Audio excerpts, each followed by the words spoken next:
Joined by Paul Bell, you're the Managing Director of Aldar Hotels. Thanks very much for joining us here on the second day of AHIC. What brings you here? This is a great forum to meet all of the people we're working with, both on the operational side and on the development side. And it also allows us to test the water and understand what's happening with the rest of the business. I think just about everybody we're working with are attending this meeting, this forum.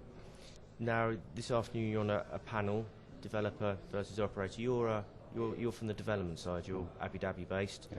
Got a lot of things going on there at the moment as well, haven't you? We have. We're in the hotel area. We've got 11 hotels under construction. As a development company, we've got a huge land bank in Abu Dhabi, and we're developing 4 or 5 very large projects.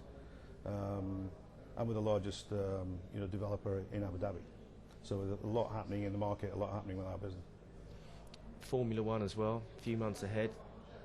November Busy. this year is a real benchmark date for us.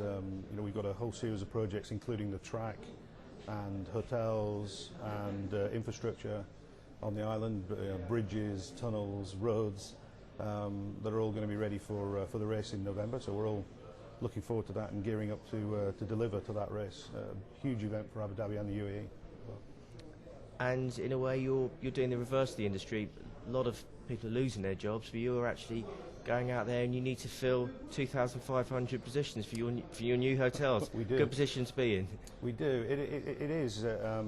It's generally been difficult times in the last few months for everybody in all industries. But we're very fortunate to be in a position where we can go out and hire people.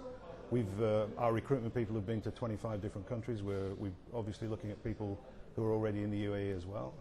We've actually got quite a few Emiratis involved in the process as well. So it's positive from our perspective, and we've got a lot of people who are very interested in coming and work for us. So it's a good time.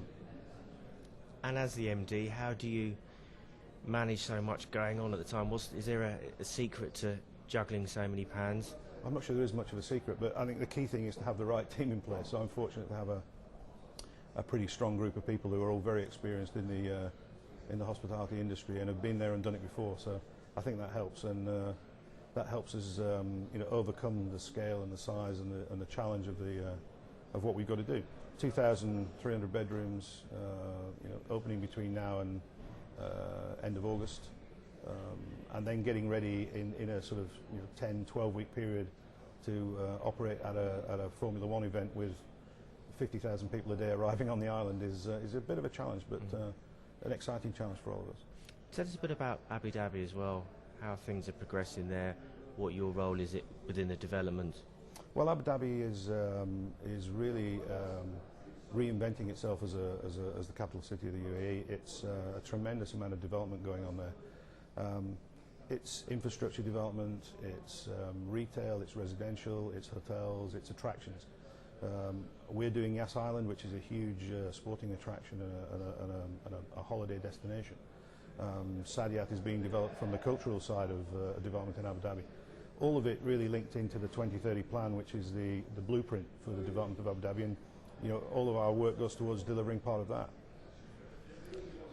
Now, the other thing is that Abu Dhabi is very much building on the culture as well, isn't it? It's very much the cultural mecca of the Middle East and the UAE as well. The themes are generally cultural, sustainability and business. And all of those are covered in the plan, and we're all doing our part to deliver that as well. Touched on sustainability, key part of your initiative. How do you do that? Weigh sustainability with actually developing? Because on one level they seem to be two contrasting forces. Sure. How do you balance that? It's not. I can tell you what it's not about. It's not about biodegradable pens in bedrooms. That's not what it's about.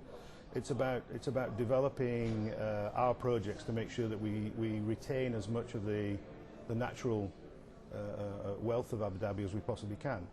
When we develop islands, that we develop them sustainably. We don't damage the mangroves, we don't damage the sea life and the bird life, and we try and do the development in sympathy with and in conjunction with the natural benefits we've got in Abu Dhabi, rather than concreting over the mangroves, which is obviously not what we're trying to do. And part of the 2030 plan is to retain as much of that as possible, and that's what we're trying to do. And part of that plan as well is to have quite a broad base of hotels. You're not just going in the luxury end, having loads of five-star hotels. You're trying to have quite a balanced portfolio. We are. In our development at Aldar, we have everything from limited service or budget hotels, extended stay hotels, branded residential, right the way through to ultra-luxury resorts. So we think it's important to have a balanced portfolio of assets in Abu Dhabi. No city sustains itself on 5- and 6-star hotels only. There has to be a balance, and our opportunity is to get that balance right and get that portfolio right. Okay, Paul, thank you very much for joining us here at AHIC Broken Travel News.